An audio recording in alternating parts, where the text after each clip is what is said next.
I want to say welcome to the show. How are you, Melissa?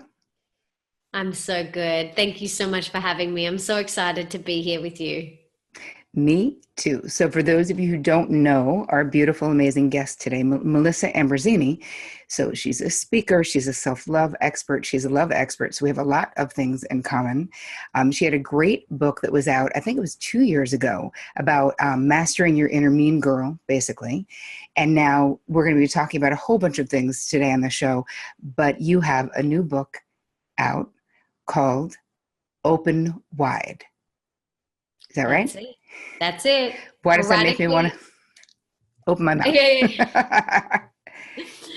Well, the subtitle is A Radically Real Guide to Deep Love, Rocking Relationships, and Soulful Sex, which Ooh, I'm sure we all want more of. who doesn't want soulful sex? So let's take it from the top though, because I'm always interested in other people who are completely compelled and fascinated with love and self-love. So a lot of people who are out there in our space who do this, um, they are interested in love, but they're not really self-love experts. And you and I both have that leaning towards self-love being a really important part of creating a healthy relationship. So tell me about, first of all, what inspired you to write Open Wide? Mm. Well, a lot of the inspiration came from my own journey and from what I had discovered along my path. In terms of relationships, I realized that I was filling myself with all of these unhealthy relationships to fill voids in me because I didn't feel full within myself. And I realized that a lot of that stemmed back to a lack of self-love. And I'd never been taught about self-love. I'd never heard the words. It's not something that I grew up, hearing my mum talk about or anything like that. So for me, I realized that all of the men that I'd been dating were filling voids in me and I had filled voids in them until I worked out the self-love piece of the puzzle. And I started really working on myself and cultivating a beautiful relationship with myself and healing all of this past trauma and this lineage stuff that I'd carried from generation to generation. And I finally got to a place where I was content within myself. And this is something that I'd never felt before in my entire life. And all of the relationships that I'd had in the past, I then realized that they were voids because I didn't love myself. And I went on this big quest to make self-love my number one priority. And I got to work doing it. And after doing that for many years, I was then at a place, a full place within myself where I was able to call in my husband. And that has been the most magical and amazing journey that I've ever been on. And we've been married for about 4.5 years now. And it has been expansive and heart opening. And when you meet your one, your match, your soulmate, whatever you want to call it, there is no place to hide. They are your biggest mirror. They are your biggest spiritual assignment. And they're there to show you and reflect back to you all of the stuff that you need to look at within yourself. And So true.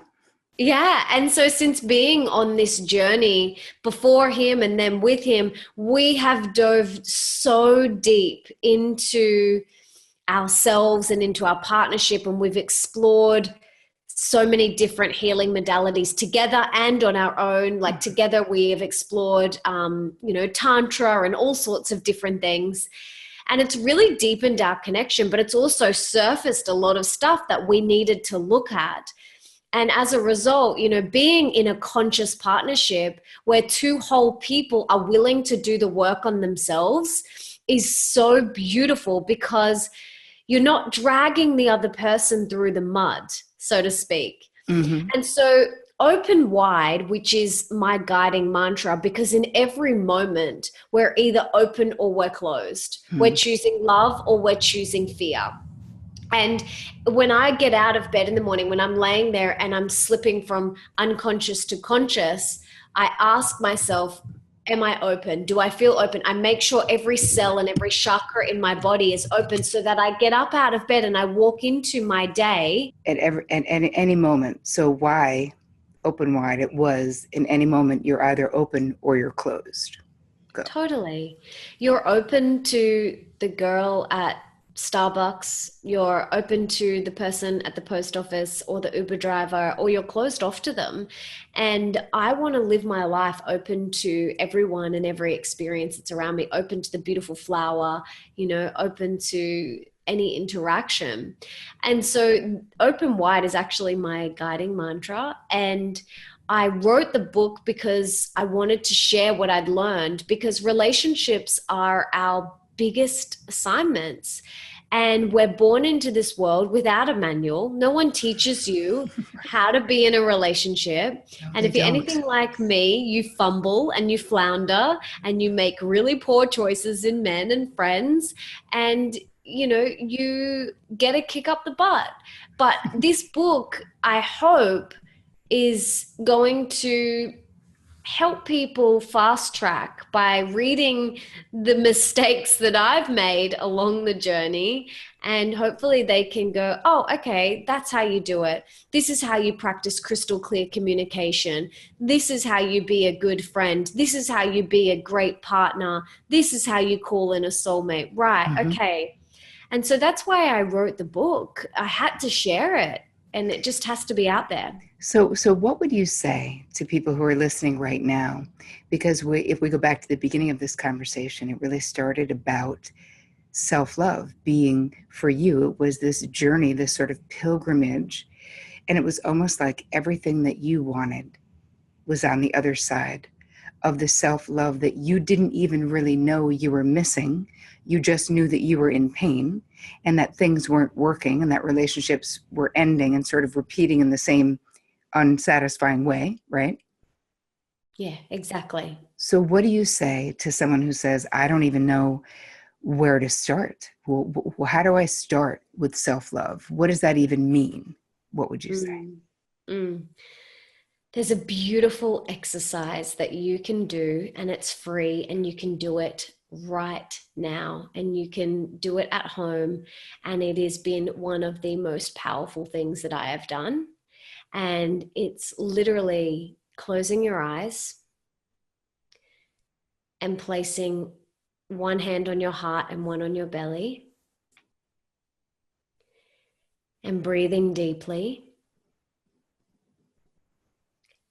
and saying to yourself in your mind, I love you. Thank you. I love you. Thank you. I love you. Thank you. I love you. Thank you. I love you. Thank you. I love you. Thank you. I love you. Thank you. And you can smile at the same time. No one's looking, don't worry. Because when you smile, you change the biochemistry in your cells. You open your cells up. And so that's what I do. And you do that every morning before you get out of bed. And you do it 50,000 times a day Mm-hmm. if you need to. And you just say to yourself, I love you and thank you. I love you and thank you. A billion times a day if you need to. Mm. That is where you start your self-love journey. There's an element of fake it till you make it. Mm-hmm. You've just got to do it, because Yeah. that is how we reprogram. And Mm-hmm. it's got to start somewhere. It reminds me a little bit of doing mirror work and actually, Louise Hay's work, and, many people have done stuff like this, but there's something about really talking to yourself in a real way, not talking about yourself the way that the inner mean girl, or the mafia mind, as I call it, has this like negative narrative going on a lot of the time. And that stuff that, of course, as people who work with people, we work on that with them all the time, that internal narrative. But there's something really powerful about really getting committed to being vocal about loving yourself. And I think you're right that it happens like over time, but it's almost like your commitment to it happening happens first. Absolutely. Absolutely. That commitment. Because what you're saying is, okay, I want to change. Awareness is Mm, key to any transformation. We've got to have the awareness. If you want to create a healthy habit, if you want to call in abundance, if you want to create new relationships, awareness is key. You've got to be aware of the stinky habits that you're currently playing out mhm. and change them, create new ones. In the book, you talk about that people are usually flying blind, you call it, in their relationships. Can you tell us more about that? Well, yeah, that's kind of what I was referring to before. When I say we're born into this world and Mm, we're not given a manual, and our lesson, our classroom is usually our parents. And for some people, that is awesome. And for others, it is. hmm And that is our classroom, watching our parents. And I don't know about you, but I have had to undo so many hmm behaviors from my parents in order to live out the relationship of my dreams. mm, It's a constant reprogramming and being mindful and aware of what is unfolding. And that's what I mean. Like, so many people are just living out their parents' behaviors, beliefs, values. They're not even ours. And right. it's not until we stop and we tune in with ourselves and we say, well, hang on a minute. What do I believe about love? What do I believe around relationships? And then we can rewrite and reprogram our stories, hmm not our parents. Right. But this requires, in the work that I do with clients, I talk a lot about downloaded blueprints, which is basically what we're talking about. That, we're born into these situations, these circumstances, and these family cultures, these family norms of the way that love is looked at, the way how is marriage revered, or is marriage like meh, not look, does it not look good from what you've experienced? And I think you're so right in that awareness is that it's this first step, because if you're aware that it isn't your life happening to you, which is so much of the time is what it feels like it's happening to you, it's coming from you because it is your energy, it is your blueprint, it is what is laid down within you, especially when it comes to relationships, that it isn't a coincidence that you always end up with the guy who is not available in some way, whether he's married or whether he's emotionally unavailable, or whether, in my case, I used to date guys who lived on other continents. I thought I'd figured out the unavailable father thing. And I was like, these guys are so nice. They're so romantic. And my friends are like, yeah, but that guy lives in Greece. You're like, well, whatever. We'll figure it out. Like, of course we won't figure it out.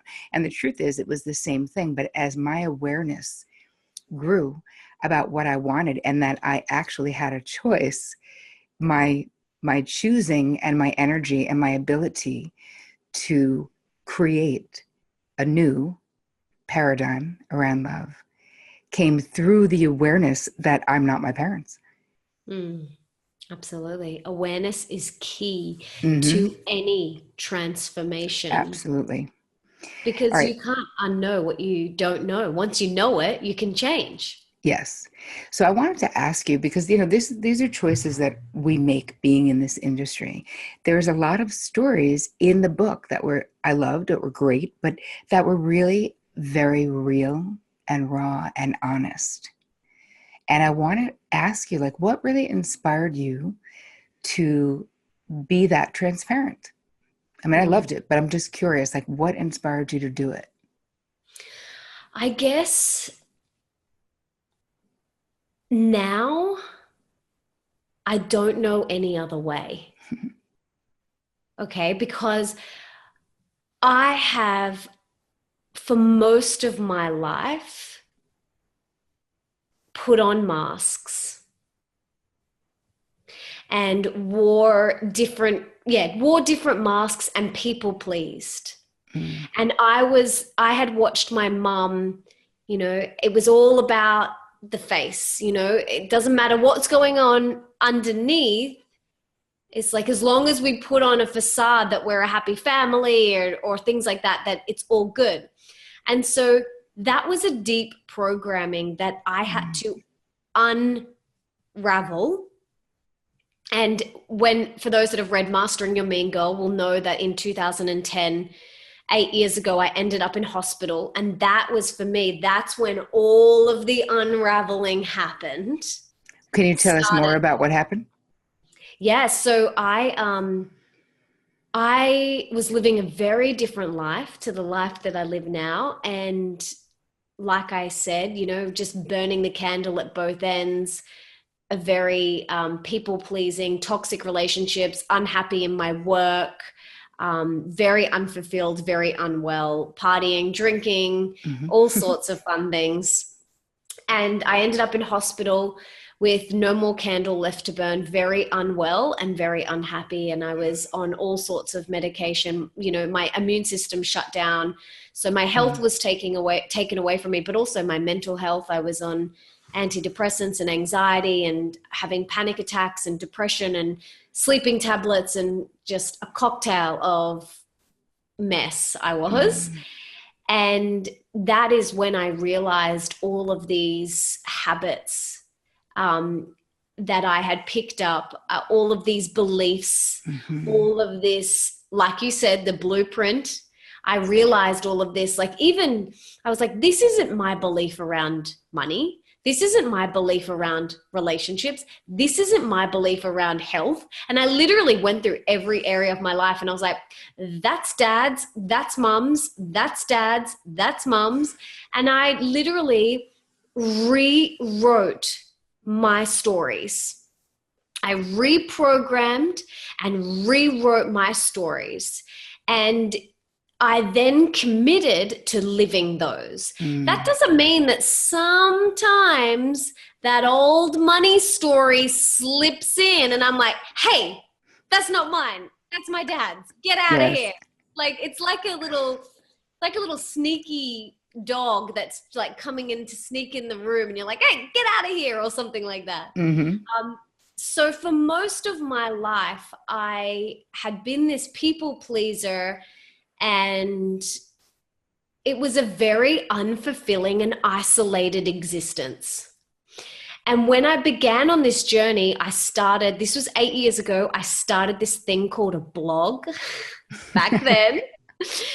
And I began sharing what I was learning. And I started sharing about my struggles with my body and acceptance of self, and my relationship and battle with food, and my money stories. I began sharing what I was learning, and something clicked in my mind. I realized that the more vulnerable and authentic I was, the more I connected with people, like the more it helped people. And then for me, I was like, wow, okay, all I have to do is be real and I'm going to serve people. I was like, okay. So it was a practice, and it was like ripping off the Band-Aid. It was, sometimes it feels very vulnerable and very gross and very scary. And there are times where there's stories in Open Wide where I wrote and I'm like, oh my God, did I actually put that story in? Yep, I did. And like, the launch of my book, the 2 weeks leading up to launch, actually for both books, 2 weeks leading up for launch, I didn't sleep. And I'd wake up in the middle of the night with anxiety. I'd like whack my husband and I'm like, honey, is it too late to take that story out? And he's like, yes, babe, it's too late. And I'm like, oh no. But you know what? I have had nothing but great feedback from those stories of how much they have helped people. And do you know what? It's the truth. Like, those happened to me in that moment. And like, it's not who I am. it's, you know, those stories are not who I am. I am the true essence in my heart. That's who I truly am. And I ask myself with every story that I shared, is this going to be supportive for the reader? And my higher self was like, yes. And if my higher self said no, I wouldn't put it in. Right. But, you know, I asked my guidance and I would just say, you know, is this story going to be supportive? And I realize as well that vulnerability connects us. Mm.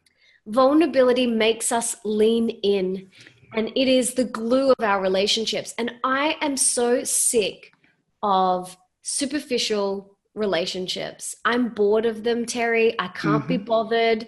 I don't have time. I want deep, soulful, rocking relationships with my friends, Yeah, me too. with my lover, with my parents. And if someone's not willing to meet me there, I don't have time. I'm okay. I'm like, cool. All right, that's where you're at, and that's okay. And I understand, but I'm going to go over there where I can have a really deep and meaningful conversation with someone. Right. You know, there's something I want to say though about what you shared and sharing authentically, which I really appreciate, is that when you think about it, the work that you've done, to be able to do it without shame, it doesn't mean you don't have, like you said, trepidation, like, ooh, like I'm telling people this thing about myself that's not the best. And of course, I share personal stories as well, and sometimes go, oh, I'm not sure I should. Well, too late. I already did. You know, like it's already out there.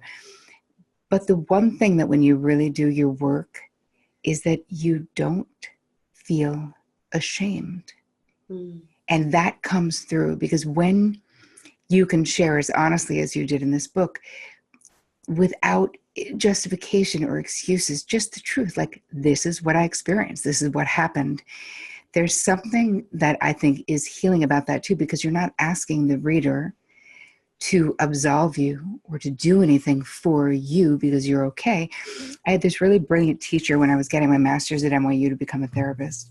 And I really liked him because I knew I was never going to fit in the traditional therapy box ever, which I never did. And I said to him, what would you not tell a client about yourself, you know? And he said, well, honestly, there's nothing I wouldn't tell a client if I truly, authentically believed it might help in their healing process. I was Mm. like, wow. Now, of course, that's not to say he sat and talked about himself, but the point that you're making is that he was sharing that he would make himself vulnerable, doesn't need to be the perfect therapist or have them hold him up in some, you know, esteem that isn't even real, like on some pedestal, that he would share. And I really took that to heart. And I actually, that's how I lived my life as a therapist too, that there is something about making a real connection, whether it's with readers or whether it's with clients, that builds a trust Mm. because you're not presenting yourself as some guru, you're presenting yourself as someone who's done the work, and the work continues. You're a young person. We're not 90, right? We're if we're lucky, we'll always be on this evolutionary path. I wanted to ask you, there's another piece in this book. You talk quite a bit about the importance of self-care. And so I wonder, I would love to hear what is your, you know, what is your self-care routines? Do you have daily things that you do or weekly things that you do? What is most important for you to actually nourish yourself? Because I know you're busy too. Mm. I think, again, this is something that I had to learn because I burnt myself out, Mm-hmm. because I didn't take care of myself. I Right. had no idea. And my mum is a world class people pleaser, Mm-hmm. and I love her to pieces. She is a nurse, and Mm-hmm. she was a night duty nurse for about 25 years, and now she's now does day shifts, and everything she does is to please other people, and it's at the detriment of her own health and happiness. Mm-hmm. And we recently, actually, my brother and I sat her down and we said to her, Mum, like, we're not asking you to change. We're not asking you to stop. All we're asking is to just do one nice thing for yourself each day. And I said, Mum, it can be 5 minutes. I Mm-hmm. said, all I want you to do. And so what I got her to do was create a list. I call it your self-love menu. Mm-hmm. And I got my dad to do it as well. And because they're at a point, they're at a pain point in their life right now. Mm-hmm. And they've been married for close to 40 years, but my mum is exhausted. She is about to burn herself out. Mm-hmm. And my brother and I are concerned. And so I said, let's create this list. And my dad printed it out and stuck it on the fridge. And it's been about 3 weeks now. And I checked in with my dad and I was like, how's she going? And he said, she's doing some stretching in the morning and she's just doing some breathing. My mum has never done anything nice for herself, ever. So why I tell you that story is because it's so deeply ingrained in me as well to people please. Yeah. And then I ended up in hospital in 2010 Right. because of people pleasing. Mm. And I realized, and it gave me chronic fatigue and adrenal fatigue. Oh, yeah. And I realized that I needed to love myself and take care of myself because no one else is going to do it for me. And so now it is my number one priority. I do it before I open my laptop and turn on my phone. It is my priority because I can't, if I'm not full, I cannot show up to my husband as the best wife, to my stepson, to my tribe, to my friends, if I'm not full. I cannot do it. So in the mornings, my morning times are for me. Like I meditate for 20 minutes in the morning. I do some stretching, some yoga for like 15 minutes. I will go for a walk, or in summer, go for a swim in the ocean. I make myself a beautiful green smoothie. I do some, like sometimes I have a bath, an Epsom salt bath. I might do some dry body brushing or scrape my tongue. There's just so many beautiful little rituals that I have in my toolkit. And in the mornings, I just intuitively go where my soul wants to go. Sometimes, like the other day, I just wanted to go and watch the sunrise. So I just went and sat outside with my green smoothie and just felt the sun on my skin. And it was just really beautiful. So it's something that self-care, self-love is something that I didn't grow up doing. Mm-hmm. I didn't witness it. And it's something that I have embedded consciously into my life. And it has changed my life. Absolutely. Changed my relationship with myself and my life. So you guys who are listening, it's like there's so many high functioning women who listen to the show, men too, but who are doing it all, who are getting, the super women, but also so many of the women in my tribe have autoimmune disorders and have fibromyalgia and chronic fatigue and irritable bowel and all of these different things, adrenal fatigue, as you said, because you can't do it forever. In my own life, I was stopped by a cancer diagnosis in my early 30s, but I had burnt myself out to that point. And the universe will tap you on the shoulder and tap you on the shoulder, maybe give you a little shake. And you don't listen. In my case, the universe was like, we just have to throw her down a flight of stairs. Perhaps then she will stop. But it does change everything. And I always say, as you said, hey, I have this beautiful book. I've had all these experiences. I don't want you to have to end up in the hospital. I did. Let me share it with you. And I feel the same with, the experiences that I've had, in that the truth is it doesn't have to be you. If you're listening and if you feel like you're heading towards burnout, and if you identified with what Melissa was saying about her mom never doing anything nice for herself, and that you are just prepping, it's like you're, the Martyr Olympics, you're training for the Martyr Olympics. That whole thing, we know this, it only ends up in some really crappy place. So you end up really bitter. I've seen the end of the road for women who sacrifice themselves. They end up sick physically, but a lot end up really angry too, because you can only give in that way for so long until you just can't. And then you're like, wow, all these selfish mother efforts. Do you know what I mean? And it's like, actually, no, you did that all on your own to a degree. It was also the way that people were raised. So I say this to the beautiful people listening: take heed, take heart, listen to these small suggestions that Melissa just gave us. It isn't impossible. So all of you who are saying, well, you don't know because you don't have little kids, or you can build it into your life. And if I told you that at the end of 30 days of you building it into your life, 10 minutes a day of something for you, I would give you $5 million in cash. I don't know. I think you'd probably figure out how to do it for 30 days. So this is all about prioritizing and really harnessing the mind-blowing power of your own intention to say, I'm important.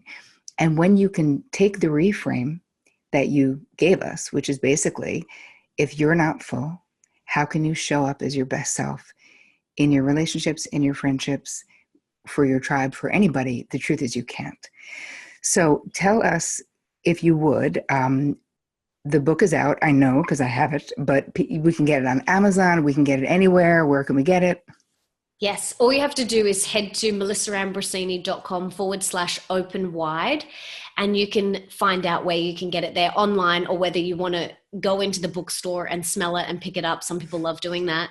But go and just, it'll be wherever. It's available worldwide. If you head to melissaambrosini.com/open wide, I've also created a free open wide masterclass that is complimentary when you get the book. And it's basically Nick and I sitting on a couch chatting about all of the concepts in the book that we, wanted to bring to life. So you'll hear from the masculine and the feminine perspective, all of the topics that we share in the book. And it's been really beautiful to see how that's helped people and supported people even more after reading the book.